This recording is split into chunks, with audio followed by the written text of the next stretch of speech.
Welcome to the Business Spotlight Series. My name is Kay Cote, and I'm your podcast host here at Action Coach in Central Texas.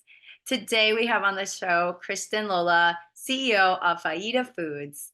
And today, Christian is going to be telling us all about his business, challenges, best practices, and share a sneak peek to what it's really like to be owning a business. And so today, I want to welcome you and thank you for being here today. Also, shout out to our listeners. If this is your first time on our channel, be sure to like and subscribe for more interviews like this. Welcome to the show, Christian. Tell us a little bit about you and your business. Thank you, Kay. I appreciate it. My name is Christian, and I'm the founder of Fida, and our business basically makes premium African consumer products for consumption and really targeted towards the American audience. And that is very, very cool. So are you like the sole founder? How did you get started with this? What kind of drew you into creating this? So yeah, currently I'm the sole founder, but bringing on investors. So the cap table is going to evolve over time. What really inspired me to start this company was two things. My culture, which I'm from the Democratic Republic of the Congo. That's long for DRC. I was born there. I grew up in Indiana, go Hoosiers. And I always kind of felt like growing up, it was difficult for me to share my culture or for people that were close to me, my friends, for them to understand what it means to be African. And then I grew up cooking with my mother. My mom is super close to me. I love her dearly. And she taught me a lot about African culture, African cuisine. And so fast forward, and I'm thinking about starting a business. I'm not really sure what to start. Had tried a couple businesses before, grew, but they didn't necessarily have an exit or anything crazy. But I learned a lot during those times. So I grabbed all those skills that I had learned. I was like, let me build this company to try to share a piece of my culture, but also to bring community together and family together over food and culture. So that inspired me to start Fida. That is really cool. I absolutely love hearing about that, and just like hearing that you have like that kind of your mom inspired it and the role you're doing. So tell us a little bit about. I want to know a deep dive into your role. What does your day-to-day look like? So I've been doing this for a little bit over a year now, full time, and my day-to-day varies quite a bit. It depends on the day and depends what's happening during this phase of where the company is. So we are entering the fundraising. Sorry, we are in the fundraising phase. We've been fundraising for maybe a month or so. And so a lot of times it's the days. I'm having a hard time even describing to you the days because every day is different. I'll give you an example. Maybe last Friday, I usually create a calendar at the beginning of the week, and then that calendar kind of dictates and gives me guardrails of where what's happening during the week. But every week things change. Meetings are canceled, added, modified. And then I spend a lot of my days these days speaking with investors, prospecting, reaching out to investors, building a sales pipeline for our B2B business, but also our B2C business, which is what we have currently. I also spend a lot of time like fine-tuning our supply chain. So this is like building a relationship with our co-manufacturer, discussing logistics, distribution, storage, and etc. And then also marketing. A lot of time spent on marketing. Early on, you want to spend a good portion of your budget in marketing, especially if you're trying to educate or the product you're bringing to market is very, very new. You want to spend some effort educating the customer and finding who your niche or target customer is. So yeah, every day varies, but I juggle those things differently on different days. Yes, it's like you're wearing all the hats right now, and there's just like the day to day. Well, we're going to deep dive into marketing in a bit, but at first I'd love to hear about, this kind of like business to consumer and then like a business to business model. So like who do you primarily serve with both of those models, and like and how would I know if I'd be a good fit for your products? Sure. So over the last year, when we started out, we weren't really sure who our target customers would be. Um, it's honestly kind of like dating in a way, but when we went to market, we thought it would be just Africans, like first, second, third generation Africans. But to my surprise, that's not been the reality. Over the last year, we found out that we have a few core segments. So if you fall in one of these groups, you probably love our brand or love the products that we have right now, and then the products that we're going to build in the future. The first one is the adventure seekers.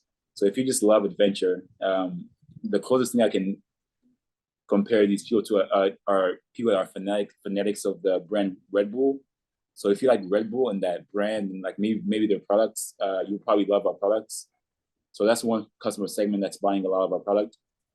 The second customer segment is, I call them Lululemoners. I do not know a better way of describing them, but I the get it. Lululemoners, they actually are our core customer. They're our number one customer. The core, and this is basically 18 to like 50. And what the way I understand the Lululemoners, they like finding things in life.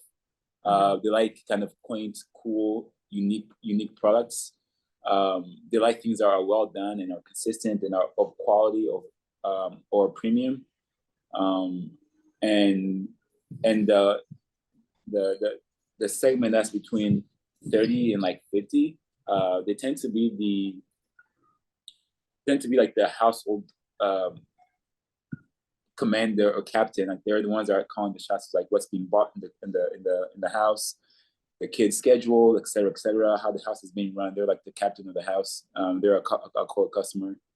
And then the last couple are gym fanatics. They love eating our products with chicken for some reason. And then cultural enthusiasts. So people that have traveled to Africa, other countries. These are the guys that I call them backpackers. They'll go to Europe or somewhere and they'll be like, oh, this is what I discovered in Romania, or this is what I discovered in Paris, this is what I discovered in Budapest, etc. So those are really our core customers, and what unites them is just they like good food, they like quality, and they like adventure. Well, I fit a few of those categories. I'm like sitting here nodding along. I love that. Yes, I actually lived over in South Africa myself, and so Oh, yeah, perfect. You'd be a perfect customer. yep, and I love my Lululemon. So I was like, this. I really like that you have all these kind of personas of your customer, because that really gives you that well-roundedness to like, this person exists. Like you almost can like create them Yeah. in your mind. That is really cool. I love that kind of like deep dive into that. So how would you say your competitors compare with you, like other types of food companies or exotic foods or unique food brands? Well, we're learning a lot. Like every month, we're learning a lot. Um, what's really interesting about this industry is the CPG industry is as old as bread. They've just been around for a while.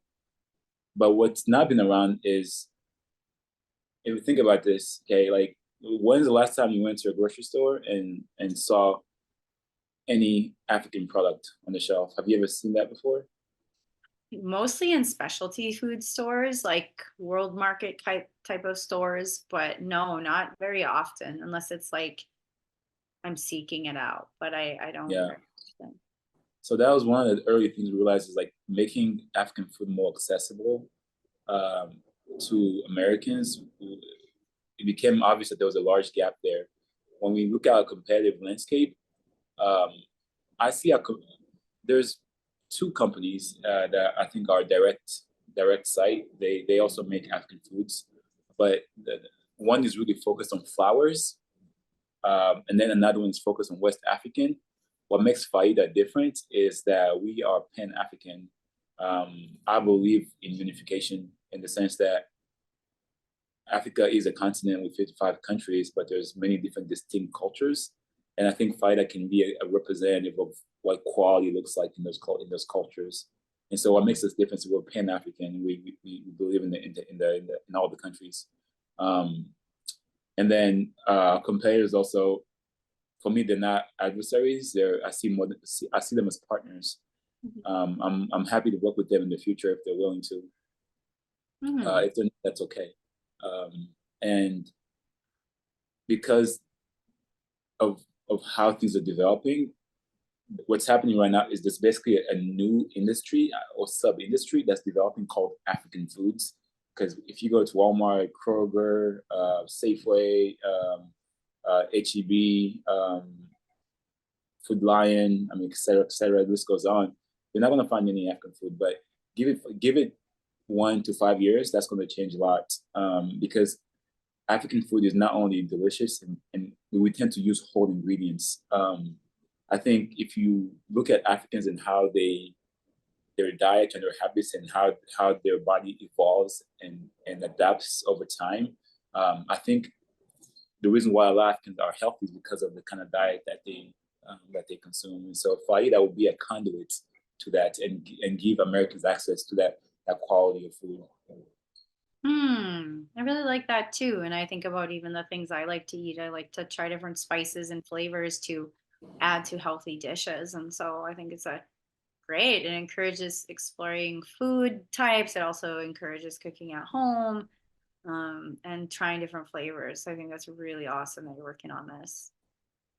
This kind of leads me right into marketing, which is a part that we briefly touched on in the beginning of the interview, but I'd love to hear how you're marketing this to your consumers. How are you sharing about the food you're creating, and what are your main focuses with marketing right now? So when we started this business, we wanted to make a bunch of products immediately. But what I've learned is we're going to be focusing on our hero product. I wish I had it next to me. I'd show it to you. We're going to be focusing on our hero product, which is our hot sauce. Having one SKU and one product to focus on removes a lot of noise, and allows you to really build that intimate and strong connection with your customers. So our marketing right now is, because we're so new, we're really just focusing on word of mouth. So a lot of our customers have came from one person buys a bottle and then they share that with someone else, and then someone else shares with someone else. It's kind of what happened with sriracha. When people ask about our product, Fida hot sauce, they're like, what kind of sauce is it? I'm like, it's an African hot sauce. Like, what would you compare it to?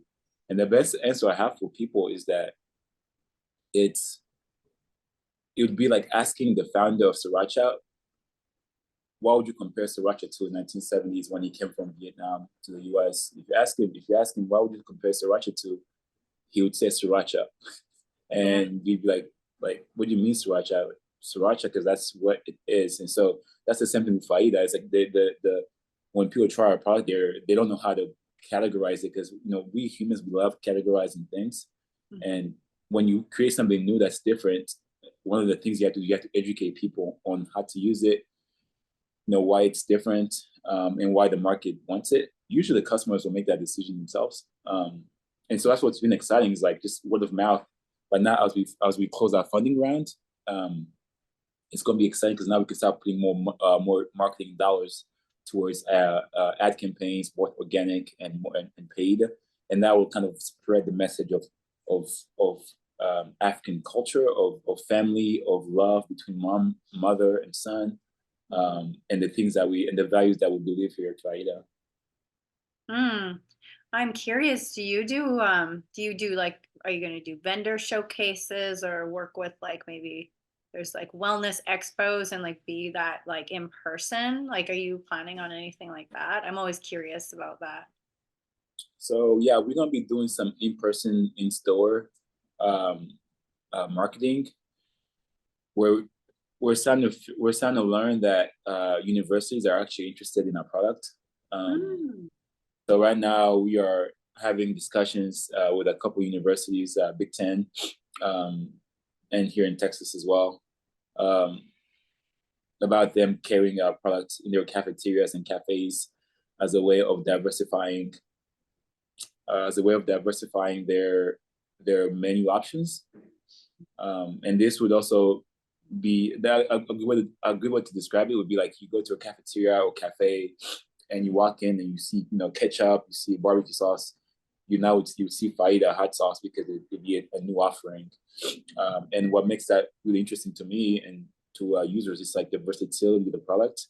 It's very versatile, so it kind of markets itself, it lends itself, it markets itself. And then for this year, we're really focusing on Texas, Austin, Houston, Dallas, San Antonio. We're hitting those three cities up and going retail. And so we'll be doing some in-store samplings there to market our product. And then as well as like bigger events that happen, throughout the year here in Texas. We may do some, some farmers markets here and there, but we're going to be putting a lot of our effort towards selling to the stores that we're selling at. Wow, that's really incredible too. I love to hear the journey of that in the product. And so I kind of want to deep dive actually into you a little bit. And, why did you choose to go into business for yourself as opposed to choosing to work for someone else? I'm always curious about that. And like, how was that transition like for you? That's a good question.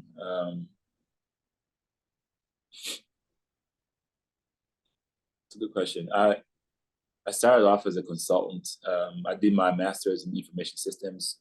So I was a tech guy doing management and IT consulting. And fresh out of college, I thought that would be like, the life. I don't know if you watched the movie Up in the Air with George Clooney. Oh, I need to watch that one. It's a good movie. It's about a consultant, and I watched that movie maybe like I drink the Kool-Aid. So I went into consulting, but I realized that the lifestyle of traveling 4 or 5 days a week, and then you kind of stretch that out over 20 years. And I saw the people that had been doing that for 20, 30 years. And to be very frank with you, they didn't necessarily seem balanced or as happy. Not that you can't be happy, but what I noticed, a lot of them weren't happy. And for me, one of my values is I want to speak love and speak truth and spread love. And so I felt like building something that comes from my heart, and inventing cool things would be more fulfilling than kind of climbing the corporate ladder. And then also my mom was an entrepreneur through and through. So I may have caught that bug. And so I just feel way happier, way more fulfilled when I own a product and I'm in, the failure and the success of that is completely on me and there's no one else to blame. I like that. I like that challenge. That's really powerful too. I really like that as well. And it sounds like it, I love that it runs in the family and, now you're kind of like building this. As you look back at your journey so far in this business, what has been the most memorable roadblock or hurdle, something that really challenged you that you were forced to overcome? I think off the top of my head, I think closing my first investor, getting to a point of closing that first investor. When you build a company, especially if it's a new concept, a lot of people don't believe you or don't believe in you or what you're doing early on. I've had people, including friends, discourage me or ask me things like, "Hey, are you still working on that little company of yours?" Or just say things that aren't super encouraging, and being able to kind of shut that away and stay focused that was super challenging. I actually underestimated how challenging that would be. That was one of the more challenging things I've experienced in life. And so getting the company to where it had enough value and showed enough traction, and then being able to demonstrate that to a strategic investor, and watching them kind of watch the company evolve over the course of a year and a half, and then pitching to them, and then them saying yes to investing. That I remember that day. I was I was so happy. I didn't even know what to do with myself. I was just so happy because having someone that is has having someone that's on top of the mountain look down at you climbing up the mountain and lends you a hand.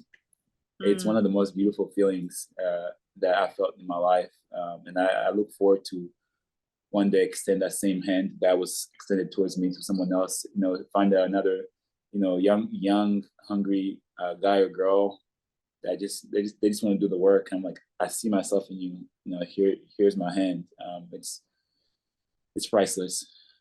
Oh, it's incredible when someone believes in you, what you've been working on and believed in, and it just it levels you up in so many ways. Like you just, yeah, that's really cool. I'm really glad that you've had that experience, and thank you for sharing that. Yeah. Which leads me. It also gives you a lot more confidence to go forward. Oh, 100%. I agree with that. So where do you see your business going here in the next 3 to 5 years? Um, that's a good question. Let me think about that for a second. 3 to 5 years. I think I want to keep.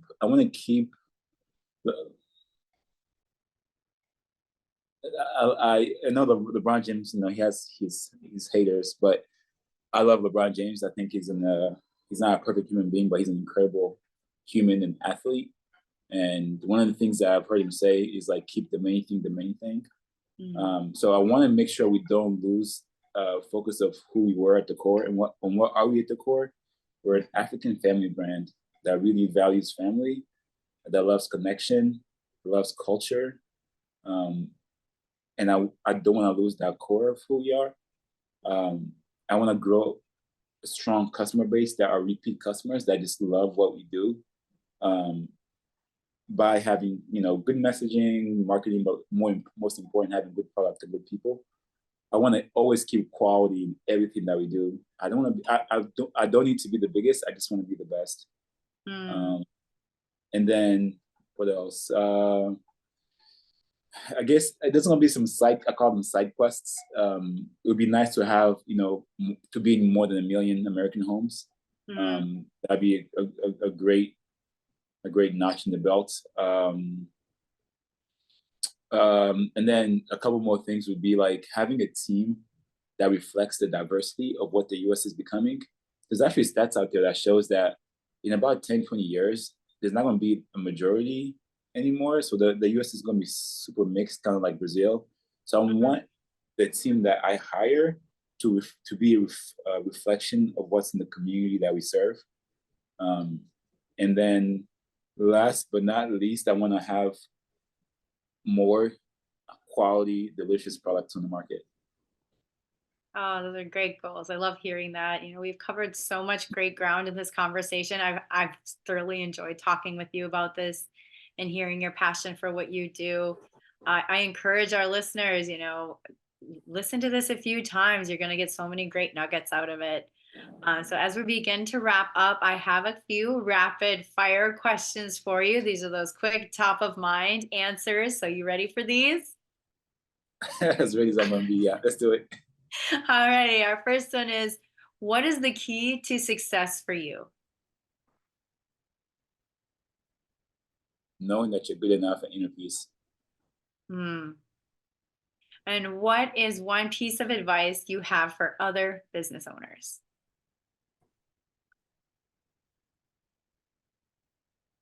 Once you get some traction, trust your intuition. That's a great answer. What is one book or piece of content that you've read recently that's impacted you? The Daily Stoic, something that I read almost every day. Sometimes I miss it because weekends happen. But the Daily Stoic is really kind of after rough days or really, as an entrepreneur, you have really high highs and really low lows, and that can all happen even within the span of 1 hour.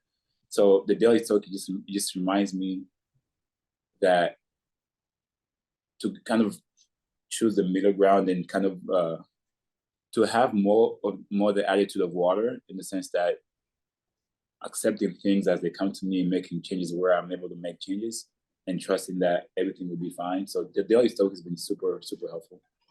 Oh, I want to check that out. That sounds really great.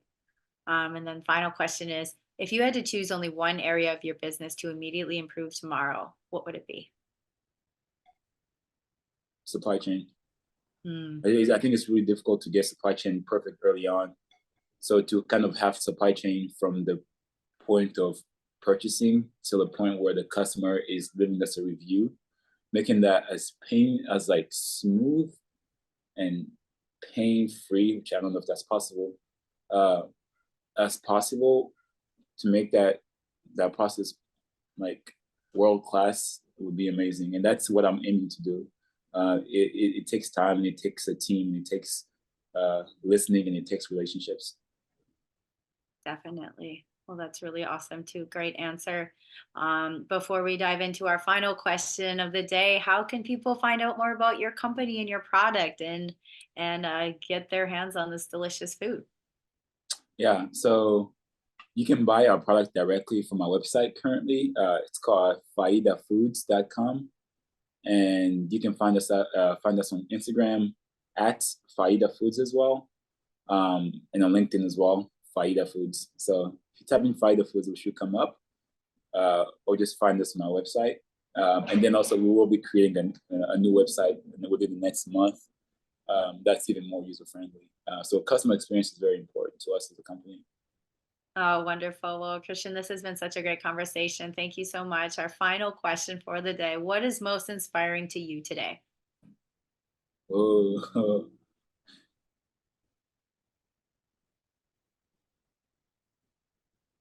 I think what's been most inspiring to me lately has been like pausing and listening to people that are younger than me, uh, teenagers, 20s, and just seeing how generations evolve over time, and seeing the evolution of their thinking process and priorities, um, has been really cool, really, really inspiring to me. And I've encountered this in countless ways, whether it's like it's at the gym, or working, or interviews, or friendships, or events. It's been like, yeah, the young generation, they have skill sets that, that people that came before them didn't necessarily have exposure to. They grew up with the internet. They had phones, some before 10. So their brains are wired slightly different, but I think it can be, I see it as a superpower. That's really powerful. Well, thank you so much. You have been such a joy to talk to for sharing your journey so far in business. Thank you so much for being on the show. Thank you, Kay. I appreciate it so much.